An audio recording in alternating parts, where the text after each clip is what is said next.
আজকে হলো গুরু পূর্ণিমা। তো পূর্ণিমাতে বেশিরভাগ সময় আমাদের বাড়িতে শুনেছি যে পুজো হয়, কিন্তু এখন আর খুব একটা পূর্ণিমা মাতে পুজো হয় না। তবে আজকে পুজো হচ্ছে আমাদের বাড়িতে। তো ওদিকে পুজো দুপুরবেলা 12টা নাগাদ ব্রাহ্মণ আসবে। তো তার আগে এদিকে দুপুরবেলা খাবারটা আমি করে নিচ্ছি। আজকে দুপুরবেলা খাওয়ার হবে গোবিন্দভোগ চালের খিচুড়ি আর হচ্ছে কুমড়োর ছক্কা।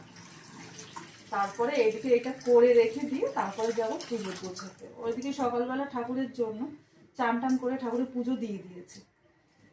আর সকালবেলা আজকে খাওয়া দাওয়ার কিছুই করবো না, বাবা মা আজকে পাউরুটি খেয়ে নেবে, বাবারা আছে নিজেরাই করে খেয়ে নেবে, ওটা নিয়ে আজকে কোনো সমস্যা নেই।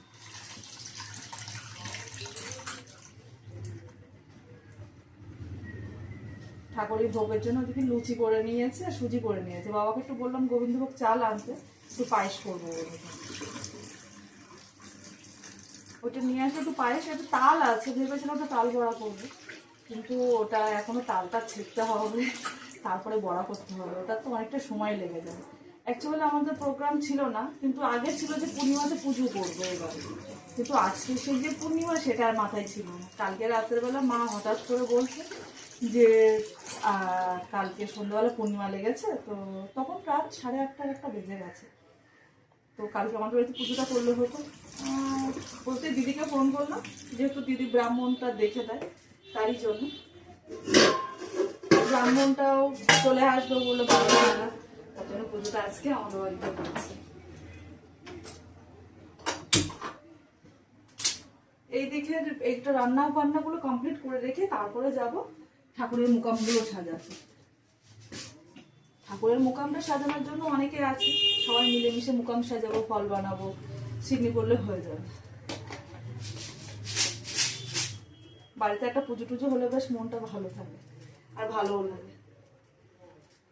এই গামলাতে বসিয়ে দিয়েছি খিচুড়ির জন্য, জলটা বসিয়ে দিয়েছি, জলটা একটু গরম হয়ে যাবে। আর এটাতে ডালটা দেবো, পুরোটাই মুগ ডালের খিচুড়ি করবো।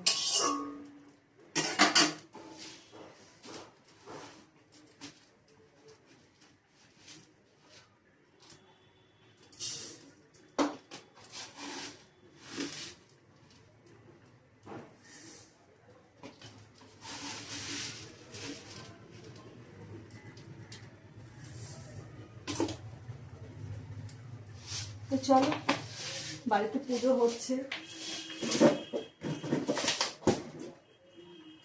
কিছু কিছু ভিডিও তোমার সাথে শেয়ার করবো যতটা পারি।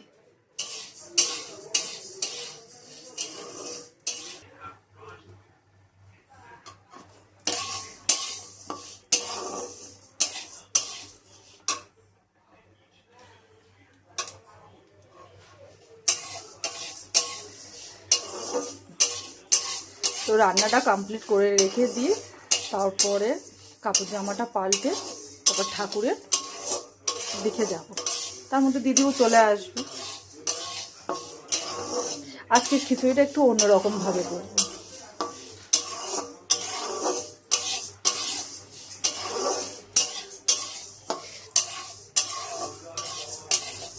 ও আজকে আর অফিস যাবে না, ও আজকে বাড়ি থেকেই কাজ করবে, যেহেতু বারণ করলাম কালকে যে বাড়িতে পুজো আছে, পুজোটা জন্য বাড়িতে থাকা। জলটা গরম হয়ে গেলে চালটা তখন দিয়ে দেবো। এইভাবে খিচুড়ি রান্না করাটা আজ প্রথমবার করব, তবে কথাই বলে না এক্সপেরিমেন্ট, তো আজকে খিচুড়িটাতে আমি একটু এক্সপেরিমেন্ট করছি। আশা করছি সবার ভালো লাগবে। মোটামুটি আমি যা খিচুড়ি রান্না করি তাতে সবার ভালো লাগে।